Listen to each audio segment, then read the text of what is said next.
Olá, seja bem-vindo ao canal O Homem de Deus, o canal que tem como objetivo se aprofundar nas Escrituras e no conhecimento de Deus. No vídeo de hoje vamos estar estudando o Evangelho de Mateus capítulo 4, começando nossa leitura. Então foi conduzido Jesus pelo Espírito ao deserto, para ser tentado pelo diabo, e, tendo jejuado 40 dias e 40 noites, depois teve fome, e, chegando-se a ele, o tentador disse: Se tu és o Filho de Deus, manda que estas pedras se tornem em pães. Ele, porém, respondendo, disse: Está escrito: Nem só de pão viverá o homem, mas de toda palavra que sai da boca de Deus. Então o diabo transportou à cidade santa, e colocou-o sobre o pináculo do templo, e disse-lhe: Se tu és o Filho de Deus, lança-te de aqui abaixo, porque está escrito que aos seus anjos dará ordens a teu respeito, e tomar-te-ão nas mãos, para que nunca tropeces com o teu pé em alguma pedra. Disse-lhe Jesus: Também está escrito: Não tentarás o Senhor teu Deus. Novamente o transportou o diabo a um monte muito alto, e mostrou-lhe todos os reinos do mundo, e a glória deles. E disse-lhe: Tudo isto te darei se, prostrado, me adorares. Então disse-lhe Jesus: Vai-te, Satanás, porque está escrito: Ao Senhor teu Deus adorarás, e só a ele servirás. Então o diabo o deixou, e, eis que chegaram os anjos, e o serviam. Jesus, porém, ouvindo que João estava preso, voltou para a Galiléia, e, deixando Nazaré, foi habitar em Cafarnaum, cidade marítima, nos confins de Zebulon e Naftali, para que se cumprisse o que foi dito pelo profeta Isaías, que diz: A terra de Zebulon, e a terra de Naftali, junto ao caminho do mar, além do Jordão, a Galiléia das nações. O povo, que estava assentado em trevas, viu uma grande luz. Aos que estavam assentados na região e sombra da morte, a luz raiou. Desde então começou Jesus a pregar e a dizer: Arrependei-vos, porque é chegado o reino dos céus. E Jesus, andando junto ao mar da Galiléia, viu a dois irmãos, Simão, chamado Pedro, e André, seu irmão, os quais lançavam as redes ao mar, porque eram pescadores. E disse-lhes: Vinde após mim, e eu vos farei pescadores de homens. Então eles, deixando logo as redes, seguiram-no, e, adiantando-se dali, viu outros dois irmãos, Tiago, filho de Zebedeu, e João, seu irmão, num barco com seu pai, Zebedeu, consertando as redes. E chamou-os. Eles, deixando imediatamente o barco e seu pai, seguiram-no, e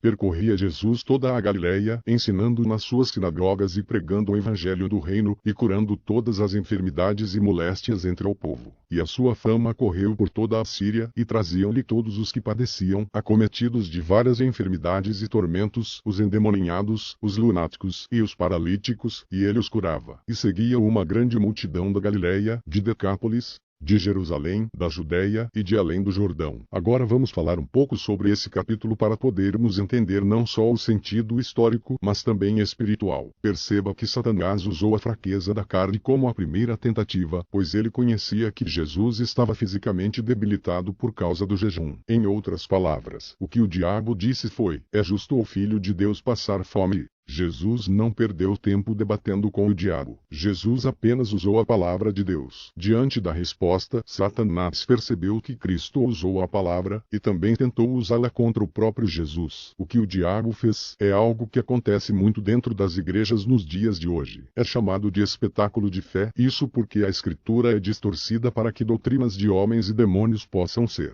ensinadas ao povo. Infelizmente, muitos homens com cargos dentro da igreja têm a mesma estratégia que o diabo teve. Muitos pegam versículos isolados e fazem pretextos, construindo ensinamentos contrários à palavra com o objetivo de colocar o homem no centro de tudo e Deus como um mordomo. Quando você encontra alguém distorcendo a Escritura, você já sabe com quem ele aprendeu. O diabo queria que Jesus se jogasse do pináculo do templo, tentando substituir a confiança por um teste, lançando dúvidas sobre a fidelidade de Deus. Ele estava usando a Bíblia contra Jesus. Basicamente, o objetivo dele era forçar Jesus a tentar contra o próprio Deus. Quantas vezes já não escutamos palavras parecidas se não iguais? Não é difícil encontrar alguém falando: se eu sou o homem de Deus, Deus irá fazer, Deus irá abençoar e tantas outras coisas. Como dissemos, isso não passa de um espetáculo da fé. Nós devemos confiar que nosso Deus conhece as nossas necessidades. Não devemos cair em práticas que tentam obrigar Deus a fazer o que nós queremos. A tentativa final foi um pouco diferente. O que o diabo propôs a Jesus foi o que chamamos de apostasia. Ele queria que Jesus abandonasse a Deus. No entanto,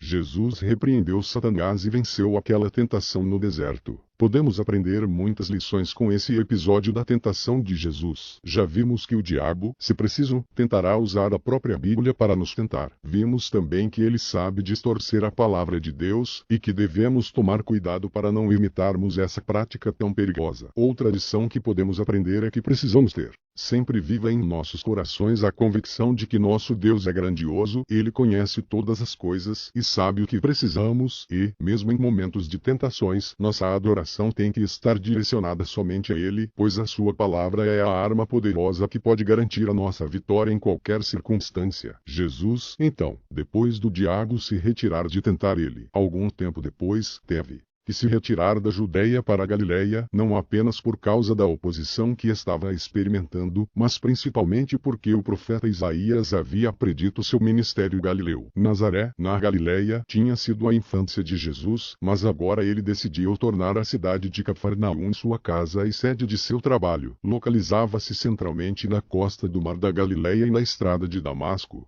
para o Mar Mediterrâneo, no território que havia sido designado para as tribos de Zebulon e Naftali, quando os israelitas ocuparam a terra sob Josué. Alguns dos parentes e discípulos de Jesus também viviam em Cafarnaum. A escuridão simboliza a maldade, ignorância e incredulidade. A maioria das pessoas não conhecia o caminho da salvação. Mas então Jesus, a luz do mundo, veio para a Galileia. Ele proclamou a verdade salvadora em toda aquela terra. Ele atraiu multidões imensas de pessoas, que o seguiram de um lugar para outro para ouvi-lo pregar e vê-lo fazer milagres. A mensagem que Jesus proclamou era a mesma que a mensagem de João Batista: arrependa-se, pois o reino dos céus está próximo. O arrependimento implica uma mudança radical de coração e mente, seguida por uma mudança correspondente no comportamento. O chamado de Jesus ao arrependimento foi um convite e também um mandamento. As pessoas não podiam responder positivamente a esse convite, a menos que o Espírito Santo provocasse tal resposta através do poder do Evangelho. Se arrepender e crer que o Evangelho não é uma decisão que alguém pode tomar sozinho. Ora, Jesus operava e opera maravilhas de uma forma tremenda.